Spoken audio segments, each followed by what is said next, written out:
on YouTube channel Dipesh Classes with Archana ma'am. So today we are going to study once again the most important grammar part, that is direct indirect speech.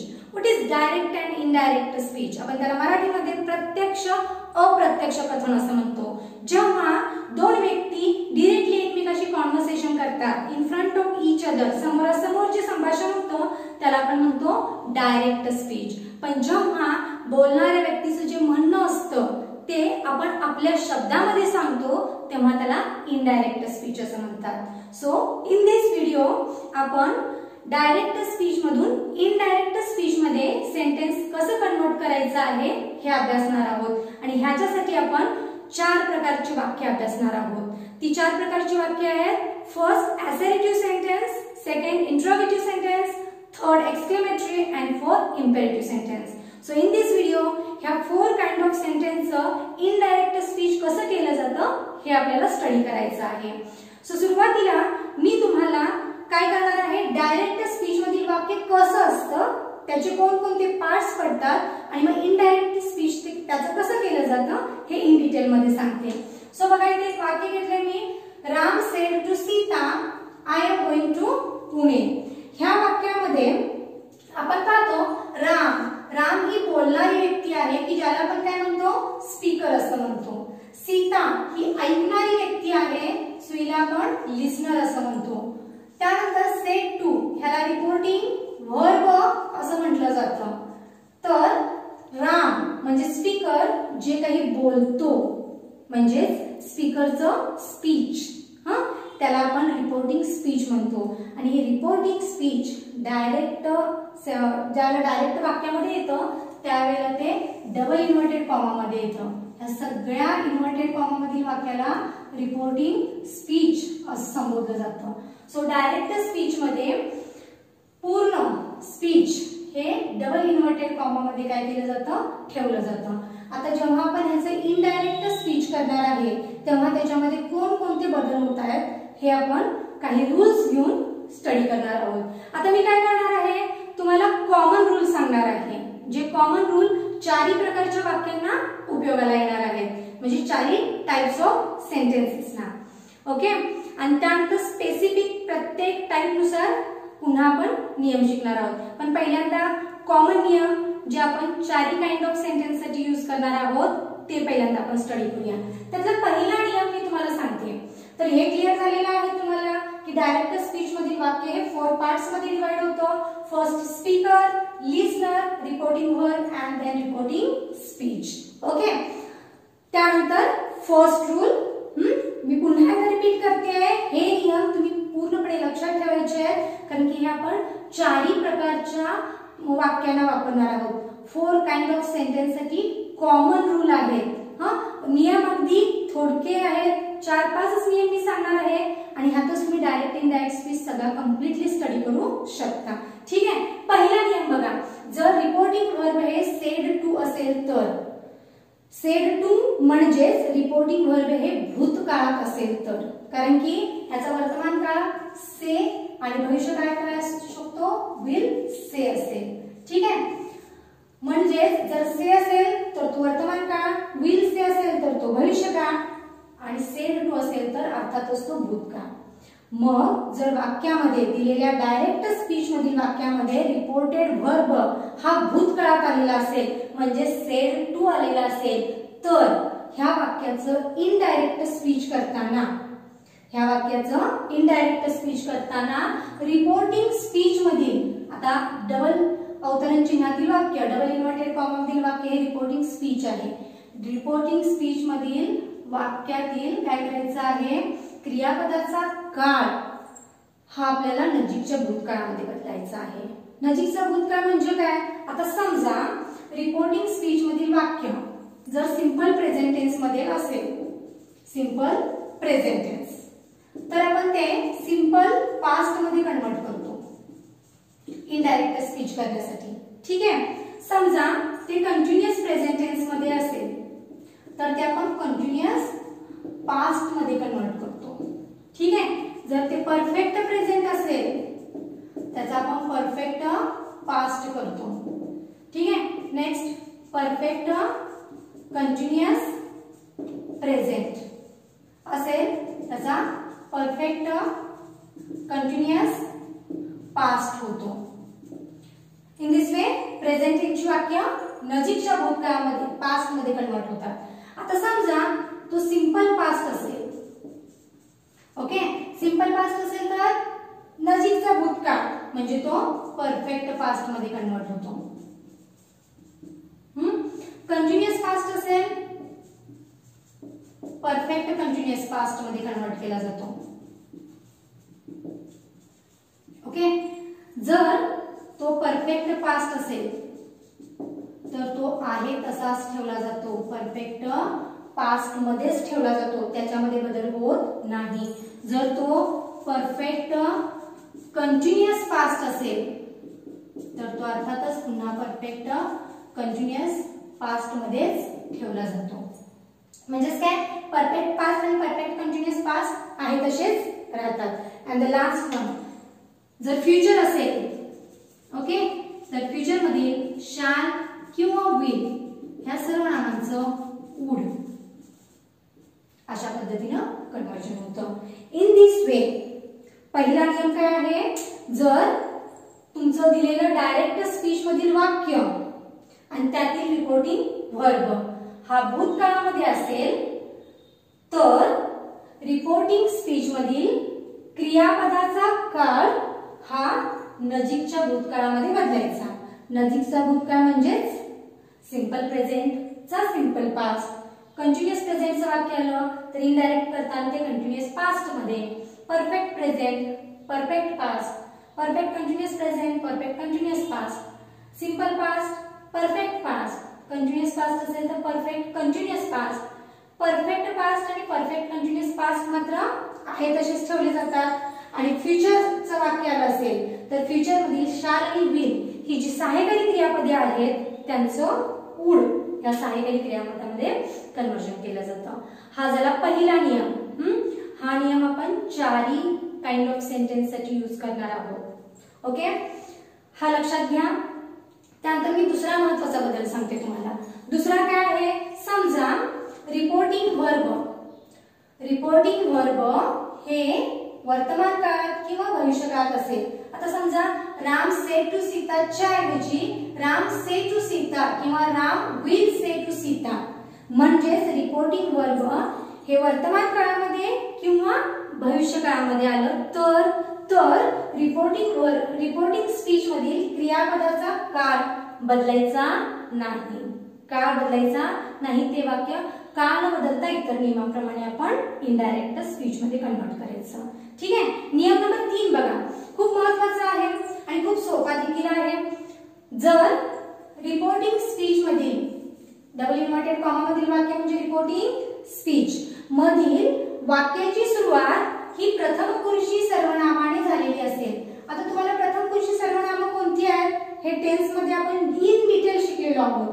म्हणजे आता मी इथे दाखवते. समजा प्रथम पुरुषी सर्वनाम आहेत I आणि will. तर इनडायरेक्ट स्पीच करताना ती तृतीय पुरुषी सर्वनामामध्ये बदलावी. म्हणजे आय आणि वी चं काय करायचं, ही सी किंवा इट करायचं, किंवा मग अनेक वचनी असेल तर दे करायचं. पण सगळ्यात महत्त्वाचं हे कोणानुसार करायचं, स्पीकर नुसार करायचं. दिस इज द मोस्ट इम्पॉर्टंट की हे स्पीकर नुसार आपल्याला करायचं आहे. नियम काय लक्षात आला. थर्ड नियम, जर रिपोर्टिंग स्पीच मधील वाक्याची सुरुवात म्हणजे डबल इन्व्हर्टेड मधील वाक्याची सुरुवात आय किंवा वी ने झालेली असेल, आय किंवा वी ने झालेली असेल, प्रथम पुरुषी सर्वनामाने झालेली असेल तर ते सर्वनाम इनडायरेक्ट स्पीच करताना तृतीय पुरुषी सर्वनामामध्ये स्पीकर नुसार बदलायचं आहे. स्पीकर नुसार बदलायचं. ठीक आहे. आयचा मग स्पीकर नुसार इथं काय होईल, आयचा स्पीकर राम आहे त्यामुळे इनडायरेक्ट स्पीच करताना आयचा ही होईल. जर रामच्या ऐवजी मुलगी असती तर आयचा सी झाला असता. लक्षात येते ना. त्यामधीलच दुसरा एक नियम, जर रिपोर्टिंग स्पीच मधील वाक्याची सुरुवात द्वितीय पुरुषी सर्वनामाने झालेली असेल. आता द्वितीय पुरुषी सर्वनाम कोणती आहेत, यू, यू, तर ह्याचं देखील आपण कन्वर्जन तृतीय पुरुषी सर्वनामामध्ये करतो, म्हणजे ही, सी, इट किंवा दे. पण हे कोणानुसार करतो आपण? लिस्नर नुसार करतो. ठीक आहे. म्हणजे या वाक्याची सुरुवात जर यू न झाली असती तर यू नुसार ह्याचं कन्वर्जन तृतीय पुरुषीमध्ये सी झालं असतं, कारण की लिस्नर कोण आहे? सीता. ओके. सो इथे यू असतं तर यूचा सी झाला असता लिस्नर नुसार, कारण की लिस्नर सीता आहे. लक्षात येते ना तुमच्या? नेक्स्ट आपण बघणार आहोत थर्ड रूल ह्यातला, जर रिपोर्टिंग स्पीच मधील वाक्याची सुरुवात ही तृतीय पुरुषी सर्वनामाने झालेली असेल, म्हणजे आता समजा ही, सी किंवा इट न झालेली असेल किंवा दे, तर अर्थातच ती आहे तशीच ठेवायची. ही, सी, इट किंवा देच घ्यायचं आहे आपल्याला इथं. ठीक आहे. त्याच्यामध्ये कोणताही बदल करायचा नाही. ही, सी, दे असेल तर अर्थातच ही, सी, इट किंवा देच ठेवायचं. ठीक आहे. हा झाला थर्ड रूल. मी पुन्हा एकदा सांगते बघा. जर रिपोर्टिंग स्पीच मधील वाक्याची सुरुवात प्रथम पुरुषी सर्वनामाने झालेली असेल तर ते तृतीय पुरुषीमध्ये स्पीकर नुसार बदलायचं. द्वितीय पुरुषी सर्वनामाने झालेली असेल तर ते तृतीय पुरुषीमध्ये पण लिस्नर नुसार बदलायचं आहे. अँड द लास्ट वन तृतीय पुरुषी सर्वनामाने झालेली असेल तर ते आहे तसंच, म्हणजे ही, सी, इट किंवा दे ह्याच पद्धतीने ठेवायचं आहे, त्याच्यामध्ये बदल करायचा नाही. त्याच्या पुढचा नियम, जर समजा रिपोर्टिंग स्पीच मधील वाक्य हे युनिव्हर्सल ट्रूथ असेल, म्हणजे आपण त्याला वैश्विक सत्य असं म्हणतो, तर अशा वेळेला जर ते युनिव्हर्सल ट्रूथ असेल तर त्या वाक्यांचा काळ आपल्याला बदलता येत नाही, इवन दो रिपोर्टिंग वर्ब भूतकाळात असलं तरी देखील त्या वाक्याचा काळ बदलायचा नाही, because it is a universal truth. For example आता काय म्हणू शकतो आपण? अर्थ मूव्स अराउंड द सन. पृथ्वी सूर्याभोवती फिरते, युनिव्हर्सल ट्रूथ आहे. सो ह्या वाक्याचा काळ आपण बदलायचा नाही इनडायरेक्ट स्पीच करताना सुद्धा. ठीक आहे.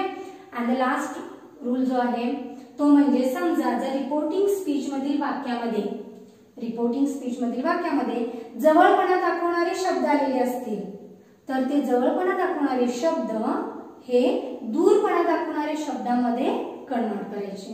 आता जवळपणा दाखवणारे शब्द दूरपणा दाखवणाऱ्या शब्दामध्ये कन्वर्ट करायचे, म्हणजे नेमकं काय करायचं? तर ह्यासाठी मी तुम्हाला एक छोटासा टेबल देणार आहे, त्या टेबलनुसार तुम्हाला मी डिटेलमध्ये सांगते. ठीक आहे. ओके. तर आता आपण काय करणार आहोत? लास्ट रूल, की मी काय सांगितलं तुम्हाला आता सांगितलं की रिपोर्टिंग स्पीच मधील वाक्यामध्ये जर जवळपणा दाखवणारा शब्द आला असेल तर तो दूरपणा दाखवणाऱ्या शब्दामध्ये कन्वर्ट करायचा. आता जवळपणा दाखवणारा म्हणजेच काय? फॉर एक्झाम्पल धीस आलं असेल तर इनडायरेक्ट स्पीच करताना त्याचं दॅट करायचं. धीसचं those, here there, now then, today that day, tonight that night, tomorrow the next day, yesterday the day before, last night the previous night, next week the following week, last week the previous week, ago's before. आणि अशा पद्धतीनं जर reporting speech मध्ये शब्द आले असतील तर indirect speech करताना ते आपल्याला बदलावे लागतील. ठीक आहे. त्यानंतर मी तुम्हाला टॅब्लो फॉर्म मध्येच पुन्हा क्रियापदामध्ये होणारे काही बदल टेबल मध्ये दिलेले आहेत जेणेकरून तुमच्या ते संग्रहित राहतील. ठीक आहे. क्रियापदामध्ये होणारे बदल बघा आपण हे शिकलेलो आहोत, पण टॅब्लो फॉर्म मध्ये संग्रहित राहण्यासाठी यम इज आर असेल वॉज वेअर करायचा, हॅव हॅज असेल हॅड करायचा, कॅन असेल कुड करायचं, मेचं माइट, मस्टचं हॅड टू, शॅल बीचं वुड करायचं आहे. ठीक आहे. आणि सर्वनामामध्ये होणारे बदल पुन्हा टॅब्लो फॉर्म मध्ये एकत्रित घेतलेत बघा मी. आयचं ही किंवा सी स्पीकर नुसार, मायचा हिज किंवा हर, मीचा हिम किंवा हर, यूचा ही सी हिम हर दे किंवा देम अशा पद्धतीने बदल होतो. त्यानंतर यू किंवा युअर्स आलं तर हिज हर किंवा देअर असा बदल होतो. वीचा दे होतो, असचा देन होतो आणि आवरचा देअर होतो. आणि अशा पद्धतीने आपण सर्वनामामध्ये होणारे बदल सुद्धा अभ्यासू शकतो. ठीक आहे. तर हे सर्व नियम आपण काय करायचे आहेत? आपल्या चारही प्रकारच्या वाक्यांना, that is 4 kind of sentences ना वापरायचे आहेत. आता आपण काय करूया? इन मध्ये असर्टिव्ह सेंटेन्स इनडायरेक्ट स्पीच कसं करायचं ह्यासाठी प्रत्येक वाक्याचं काय करूया डिटेल मध्ये स्टडी करूया. ठीक आहे, तर सुरुवात करूया असर्टिव्ह सेंटेन्स पासून. सो आता आपण इनडायरेक्ट स्पीच हे डिटेल मध्ये अभ्यासणार आहोत प्रत्येक काइंड ऑफ सेंटेन्स नुसार. ठीक आहे, आता आपण सगळे कॉमन रूल्स अभ्यासलेले आहेत. हे सगळे अभ्यासलेले कॉमन रूल आपण 4 प्रकारच्या वाक्यांना यूज करणार आहोत. पण त्या पलीकडे जाऊन सुद्धा काही स्पेसिफिक प्रत्येक सेंटेन्स नुसार म्हणजे प्रत्येक काइंड ऑफ सेंटेन्स नुसार काही रूल्स आहेत, ते रूल सुद्धा आपण अभ्यासायचे आहेत. सो सुरुवात करूया आपण पहिल्यांदा डायरेक्ट इनडायरेक्ट स्पीच मधील indirect speech of assertive sentence ना. सो मी इथे असर्टिव्ह सेंटेन्सची 2 वाक्य अभ्यासासाठी घेतलेली आहेत. पहिलं वाक्य काय आहे बघा, indirect speech of assertive sentence मध्ये Ram said to Sita I am going to Pune. मी मगाचच वाक्य घेतलेलं आहे. ठीक आहे, ह्याच्यामध्ये अर्थातच आपण सगळं वाक्यातील पार्ट्स वगैरे सगळे स्टडी केलेले आहेत इन डिटेल मध्ये. आता आपण डायरेक्टली ह्याचं इनडायरेक्ट स्पीच मध्ये कन्वर्जन करायला बघूया. सो सुरुवातीला जर वाक्य असर्टिव्ह सेंटेन्स मधील असेल तर आता महत्त्वाचं म्हणजे दिलेलं वाक्य असर्टिव्ह सेंटेन्स आहे हे कसं ओळखायचं. तर बघा लक्ष द्या, जर डबल इन्व्हर्टेड कॉमा मधील वाक्याची सुरुवात ही कर्त्याने झालेली असेल, कर्ता म्हणजे सब्जेक्ट, कर्त्याने झालेली असेल, पाठोपाठ क्रियापद आहे आणि त्यानंतर शेवटी काय आहे फुल स्टॉप आहे. ठीक आहे, so yes plus V plus remaining sentence आणि फुल स्टॉप असेल तर अर्थातच ते वाक्य असर्टिव्ह सेंटेन्स आहे. आणि जर वाक्य असर्टिव्ह असेल तर इनडायरेक्ट स्पीच करण्यासाठी पहिला रूल आहे. पहिला रूल काय आहे, पहिल्यांदा स्पीकर आहे कसा लिहून घ्यायचा, स्पीकर राम आहे. सेड टू चे काय करायचे आपल्याला टोल्ड करायचं आहे. सेड टू चं टोल्ड करायचं. ठीक आहे, आणि त्यानंतर आपला लिस्नर लिहून घ्यायचा. आता इथे आणखी थोडंसं डीप मध्ये जाऊन मी तुम्हाला एक रूल सांगते, तो म्हणजे जर लिस्नर उपस्थित असेल, दिलेल्या वाक्यामध्ये लिस्नर उपस्थित असेल तरच सेड टू चे टोल्ड होते, अथवा जर तो उपस्थित नसेल तर सेडचे सेडच ठेवावे लागते. ठीक आहे, इतके डेप्थ मध्ये जाऊन नियम तुम्हाला कुठेही अभ्यासाला मिळणार नाही. So watch the video carefully. Okay, काय म्हटलं मी, सेड टू चं टोल्ड करायचं जर लिस्नर असेल तर. त्यानंतर बघा स्पीकर घेतला, सेड टू चं टोल्ड केलं, लिस्नर लिहून घेतला. ठीक आहे, त्यानंतर कॉमा आणि डबल इन्व्हर्टेड कॉमा आहे, स्वल्पविराम आणि दुहेरी अवतरण चिन्ह, ही अवतरण चिन्ह काढून टाकायची आहेत आणि त्यानंतर वाक्य दॅट ह्या कंजक्शन वर्ड आपल्याला जोडायचं आहे. असर्टिव्ह सेंटेन्स कशाने जोडतो आपण, दॅट ने जोडतो. ठीक आहे, हे 2च महत्त्वाचे चेंजेस असर्टिव्ह सेंटेन्सचे आहेत. आणि तिथून पुढचं जे वाक्य आहे ते सगळं वाक्य अर्थातच आपण जे मागे नियम अभ्यासलेले आहेत, कॉमन रूल्स अभ्यासलेले आहेत त्यानुसार करायचं आहे. बघा पुढचं वाक्य कसं होईल मग, आता कॉमा डबल इन्व्हर्टेड कॉमा काढून टाकला, वाक्य दॅट ने जोडलं. ठीक आहे, त्यानंतर काय करायचं, वाक्याची सुरुवात बघा, रिपोर्टिंग स्पीच मधील वाक्याची सुरुवात आय प्रथम पुरुषी सर्वनामाने झालेली आहे.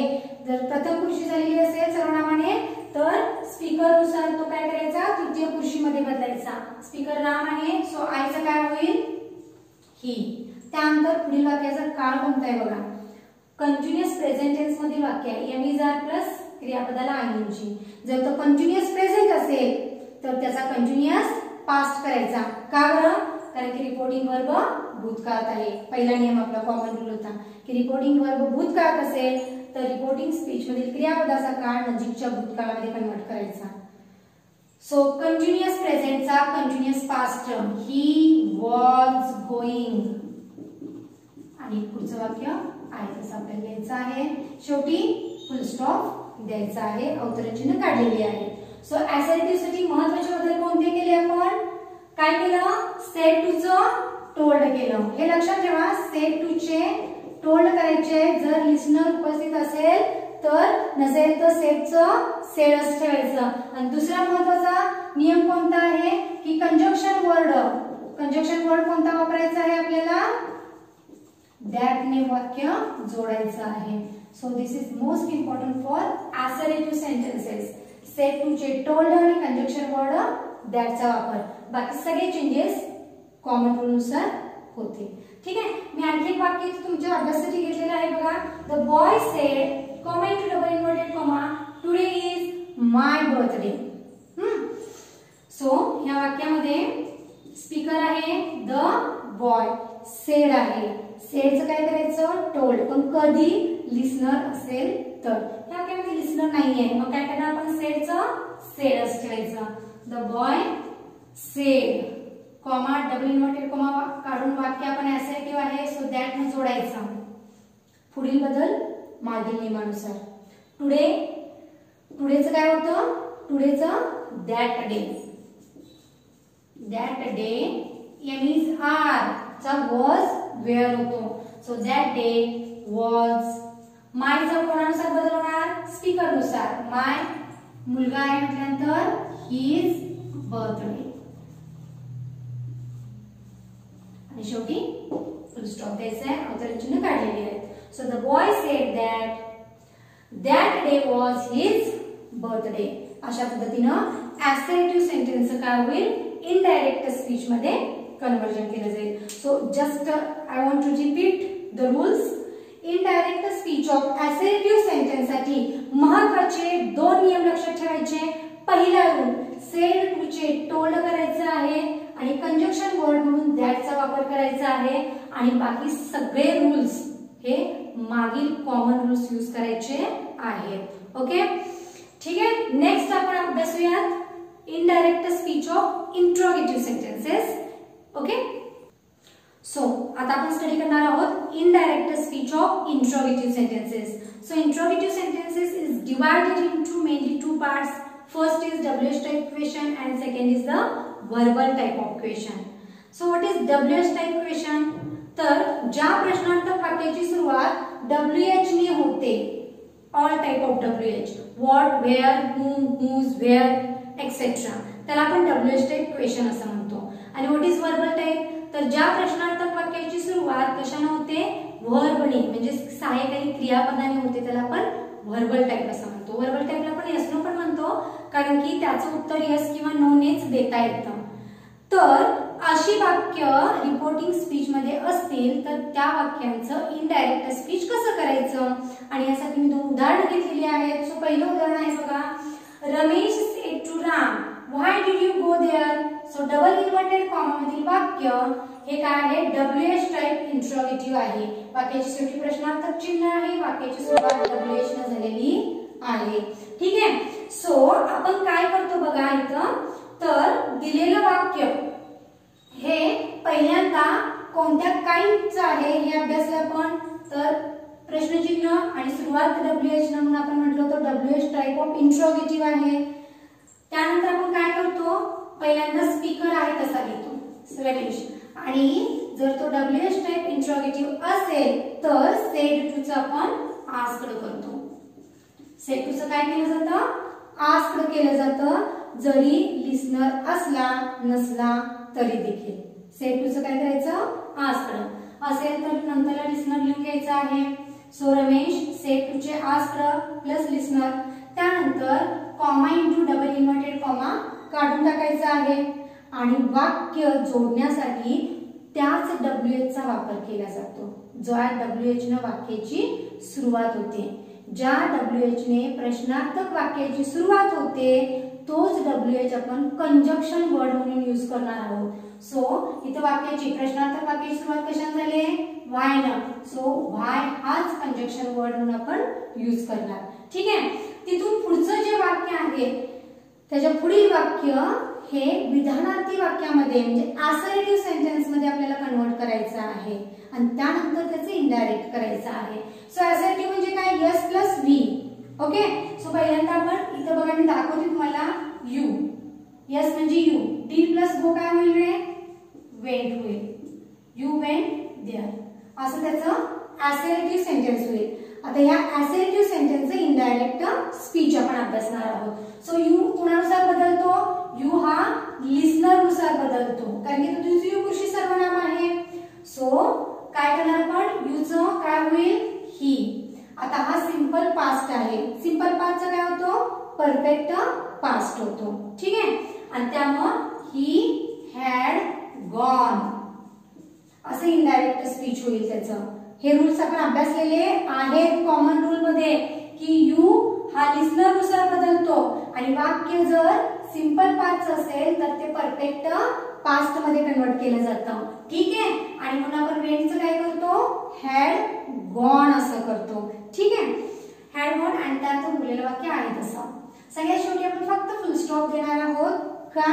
कारण की आपण इंट्रोगेटिव्ह सेंटेन्स असर्टिव्ह सेंटेन्स मध्ये कन्वर्ट केलेला आहे. ठीक आहे. आणि सो शेवटी फक्त फुल स्टॉप, बाकी सगळे अवतरण चिन्ह आपण काढून टाकणार आहेत. सो हे महत्त्वाचे चेंजेस WH मधले की सेडचा काय होतो, आजकडे होतो आणि वाक्य कुठल्या कंजंक्शन वर्ड जोडलं जातं, जो WH असेल त्याच WH न जोडलं जातं. ठीक आहे. आता मी तुम्हाला व्हर्बल टाइप दाखवते. व्हर्बल बघा, इज दिस युअर पेन, वाक्याची सुरुवात सहाय्यकारी क्रियापदाने झालेली आहे, इज आहे, शेवटी प्रश्नचिन्ह आहे. So this is a verbal type of interrogative sentence. आता व्हर्बल टाइप आहे आणि ह्याचा आपल्याला इनडायरेक्ट करायचा आहे. सो द बॉय, सेडचं काय होईल, आजकडं, कारण की आपण अभ्यासलेला आहे इंट्रोगेटिव्ह मध्ये सेडचं आजकडं होतं, लिस्नर असला नसला तरी देखील. सो द बॉय आजकडं. त्यानंतर आपण काय करतो, जर तो व्हर्बल असेल, लक्ष द्या, जर तो व्हर्बल असेल तर कंजक्शन वर्ड इफ किंवा वेदरचा वापर केला जातो. ओके, इफ किंवा वेदर. सो इथं आपण वाक्य इफ न जोडणार आहोत, कॉमा, डबल इन्व्हर्टेड कॉमा काढून टाकायचा आणि इफ या कंजक्शन वर्ड न वाक्य जोडायचं. त्यानंतर पुढील वाक्य अर्थातच असर्टिव्ह सेंटेन्स मध्ये कन्वर्ट करायचं. असर्टिव्ह म्हणजे यस प्लस वी. सो वाक्य होईल इज दिसचं दिस इज. आणि आता याचं आपण काय करायचं, मागील नियमांप्रमाणे कॉमन रूल्स नुसार इनडायरेक्ट करायचं आहे. दिसचा काय होतो, दॅट होतो. इजचा वॉज होतो, युअर. युअर म्हणजेच हिज किंवा हर, लिस्नर कोण असेल त्यानुसार. हिज पेन आणि शेवटी फक्त फुल स्टॉप, कारण की इथं देखील वाक्य असर्टिव्ह केलेलं आहे. सो क्वेश्चन मार्क देता येत नाही. So answer will the boy asked if that was his pen, full stop. Clear. Verbal मध्ये काय करायचे, दोन महत्त्वाचे चेंजेस. अर्थातच सेड टू चे आस्क्ड करायचे. सेडचं काय होणार, आस्क्ड आणि वाक्य कुठल्या कंजक्शन वर्डनी जोडलं जाणार, इफ किंवा वेदर. आणि ह्या पद्धतीनं आपण काय करू शकतो, indirect speech of interrogative sentences करू शकतो. पुन्हा एकदा मी रिपीट करते, WH टाइप असेल तर सेडचं आस्क्ड करायचं आणि कंजक्शन वर्ड म्हणून तोच WH यूज करायचा. ठीक आहे. आणि व्हर्बल टाइप साठी सेडचं आस्क्ड करायचं आणि कंजक्शन वर्ड म्हणून इफ किंवा वेदरचा आपण यूज करणार आहे. बाकी संपूर्ण वाक्य हे पहिल्यांदा इंट्रोगेटिव्हचं असर्टिव्ह मध्ये कन्वर्ट करायचं आणि मग असर्टिव्ह मध्ये केल्यानंतर म्हणजे विधानार्थी वाक्य केल्यानंतर जे कॉमन रूल्स आपण अभ्यासलेले आहेत ना सुरुवातीला, त्यानुसार ते इनडायरेक्ट स्पीच मध्ये कन्वर्ट करायचं. ठीक आहे. आता नेक्स्ट आपण अभ्यासूया डिटेल मध्ये indirect speech of exclamatory sentences. So next आता आपण अभ्यासणार आहे indirect speech of exclamatory sentences. What is exclamatory sentences? Exclamatory sentence म्हणजे उद्गारवाचक वाक्य. ज्या वाक्याच्या शेवटी उद्गारवाचक चिन्ह असतं, एक्सक्लेमेटरी मार्क असतो किंवा ज्याची सुरुवात हाऊ किंवा व्हॉट नव्हते. थोडक्यात हे काय असतात, उद्गार असतात, त्यांना आपण उद्गारवाचक वाक्य म्हणतो. हे आयडेंटिफाय करण्यासाठी खूप सोपं आहे. वाक्याची सुरुवात हाऊ किंवा व्हॉट न आणि शेवटी एक्सक्लेमेटरी मार्क असतो, हे बघून तुम्ही ओळखू शकता. समजा डबल इन्व्हर्टेड कॉमा मधील वाक्य हे काय असेल, एक्सक्लेमेटरी सेंटेन्स असेल तर त्याचे इनडायरेक्ट स्पीच कसं करायचं, तर त्यासाठी काय करायचं, पहिल्यांदा स्पीकर आहे कसं लिहायचा आणि सेडचं आपण इथं काय करतो, एक्सक्लेम्ड करतो. सेडचं काय केलं जातं, एक्सक्लेम्ड केलं जातं. ठीक आहे.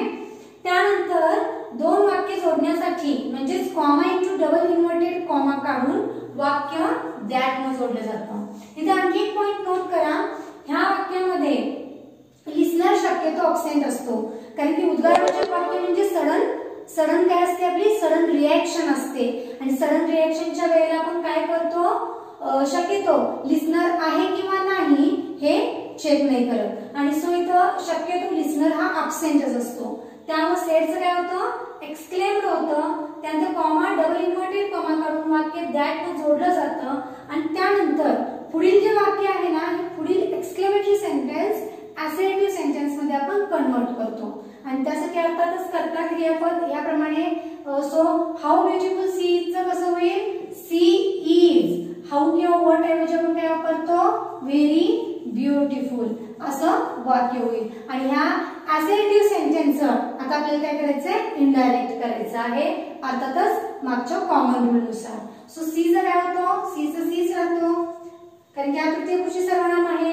इजचं काय होतं, वॉज होतं. सी वॉज व्हेरी ब्युटिफुल आणि अशा प्रकारे याचं कन्वर्जन होतं. शेवटी काय केलं जातं, फुल स्टॉप दिला जातो. शेवटी फुल स्टॉप वापरतात कारण की एक्सक्लेमेटरी सेंटेन्स आपण असर्टिव्ह सेंटेन्स मध्ये कन्वर्ट केलेला आहे. ठीक आहे, म्हणजे इथं दोन महत्त्वाचे उदाहरण लक्षात ठेवायचा. सेडचं काय होतं, एक्सक्लेम्ड होतं. ठीक आहे, आणि वाक्य जोडण्यासाठी कंजक्शन वर्ड म्हणून दॅटचा वापर केला जातो. ठीक आहे, नेक्स्ट आपण लास्ट वन बघणार आहोत, indirect speech of imperative sentences. Imperative sentence म्हणजे आज्ञार्थी वाक्य. आज्ञार्थी वाक्याचे पुन्हा दोन प्रकार पडतात. पहिला आहे अफर्मेटिव्ह म्हणजे होकारार्थी कमांड आणि दुसरा आहे निगेटिव्ह कमांड. म्हणजे फॉर एक्झाम्पल अफर्मेटिव्ह होकारार्थी कमांड, ओपन द डोअर असं वाक्य. आणि निगेटिव्ह कमांड म्हणजे don't open the door, that is the negative. Okay, so affirmative sentence आणि सॉरी अफर्मेटिव्ह कमांड आणि निगेटिव्ह कमांड असे इम्पेरेटिव्ह सेंटेन्सचे दोन प्रकार पडतात. आता इम्पेरेटिव्ह सेंटेन्स म्हणजे ज्या वाक्याची सुरुवात क्रियापदाने होते, शेवटी फुल स्टॉप असतो. ठीक आहे, हे पुन्हा एकदा लक्षात घ्या. त्याची मी दोन उदाहरणे इथे घेतलेली आहेत. एक आहे अफर्मेटिव्ह कमांडचं उदाहरण आणि दुसरं आहे निगेटिव्ह कमांडचं उदाहरण. ठीक आहे, आता ह्या वाक्यांचे इनडायरेक्ट स्पीच कसं होतं बघा. बघा, या दोन्ही वाक्यांची सुरुवात क्रियापदाने झालेली आहे, शेवटी काय आहे, फुल स्टॉप आहे. फुल स्टॉप आहे. So both are imperative sentence. Just हा पॉझिटिव्ह आहे, पुढे अफर्मेटिव्ह आणि हा निगेटिव्ह आहे. सो निगेटिव्ह कमांड आहे. तर ह्या वाक्यामध्ये आपण काय करतो बघा, द मास्टर सेड टू चा बदल, हे सगळ्यात महत्वाचं. सेड टू चं इथं काय होतं, पुढील वाक्यानुसार म्हणजे अवतरण चिन्हातील वाक्य, थोडक्यात इम्पेरेटिव्ह सेंटेन्स काय आहे. जर ती ऑर्डर असेल, ऑर्डर्ड असं होतं. जर ती रिक्वेस्ट असेल, रिक्वेस्टेड. म्हणजे सेड टू चे बदल कसे होतात, एक तर रिक्वेस्टेड, पुढील वाक्य रिक्वेस्ट असेल तर ऑर्डर्ड, ऍडवाइज्ड, सजेस्टेड किंवा मग टोल्ड आणि आस्क्ड, विचारणा केली असेल तर आस्क्ड.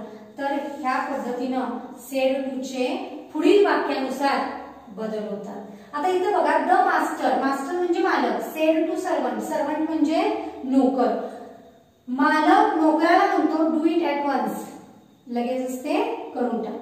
आता मास्टर मालक नोकराला म्हणेल, त्यानंतर अर्थातच काय असेल, ऑर्डर असेल. सो सेड टू से इथं काय होईल, ऑर्डर्ड होईल. ठीक आहे, त्यानंतर आपण लिस्नर लिहून घेतो. आणि इम्पेरेटिव्ह सेंटेन्स साठी कॉमा आणि डबल इन्व्हर्टेड कॉमा काढून वाक्य टू ह्या कंजक्शन वर्ड न जोडलं जातं आणि त्यानंतर लगेचच आपण क्रियापद घेतो. बरोबर आहे. सो टू डू अशी रचना होते. म्हणजे इथं हा इन्फिनिटिव्ह तयार होतो. हे तुम्हाला कुणी सांगणार नाही, लक्ष देऊन ऐका. टू डू हा इन्फिनिटिव्ह तयार होतो. ठीक आहे, आणि त्यानंतर ऍट वन्स पुढील वाक्य आहे तसं आपण लिहून देणार आहे. इथं महत्वाचं म्हणजे क्रियापदाचा काळ बदलत नाही आपण इम्पेरेटिव्ह सेंटेन्स मध्ये.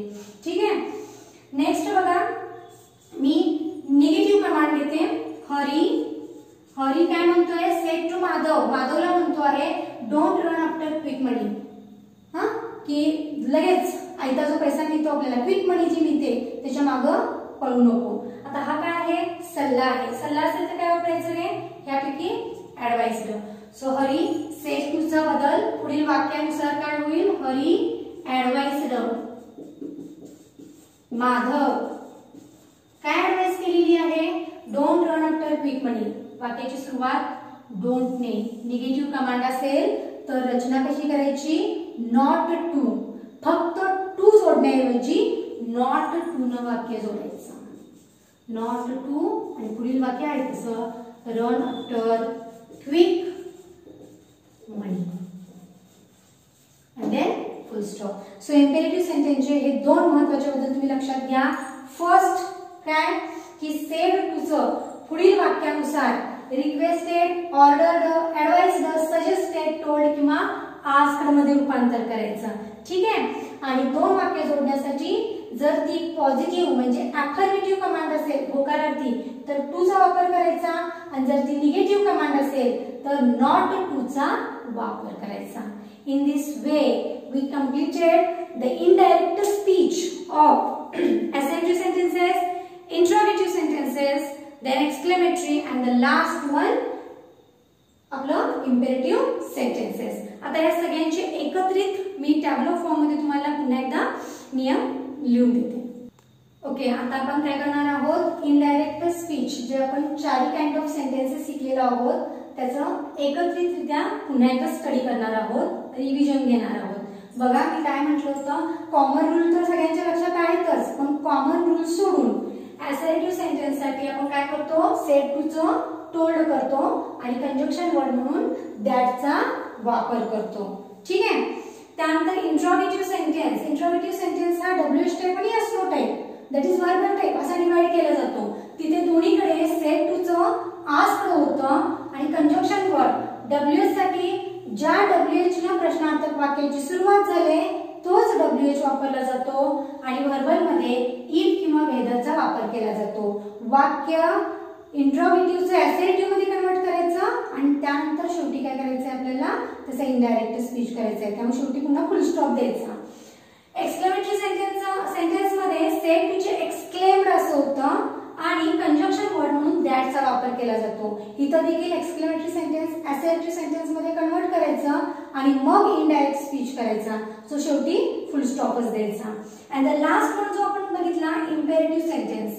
सो इम्पेरेटिव्ह सेंटेन्स मध्ये सेड टू चं इम्पेरेटिव्ह सेंटेन्स काय आहे, कोणत्या प्रकारचं आहे त्यानुसार ऑर्डर्ड, रिक्वेस्टेड, ऍडवाइस्ड, सजेस्टेड, टोल्ड किंवा आस्क्ड होतं. ठीक आहे.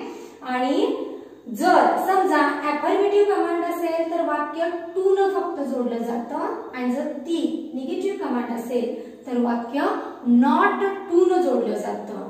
इन दिस वे अगदी साध्या आणि सोप्या पद्धतीनं आपण डायरेक्ट आणि इनडायरेक्ट स्पीच स्टडी केलेला आहे. इथे तुम्हाला कॉमन रूल फक्त लक्षात ठेवायचे आहेत आणि त्यानंतर सेड टू आणि कंजक्शन वर्ड, सेड टूचं काय होतं आणि कंजक्शन वर्ड कोणते जोडले जातात हे फक्त लक्षात ठेवायचं आहे. आणि हे जर झालं तर तुम्ही अत्यंत साध्या आणि सोप्या पद्धतीनं डायरेक्ट इनडायरेक्ट स्पीचचे वाक्य सोडवू शकाल.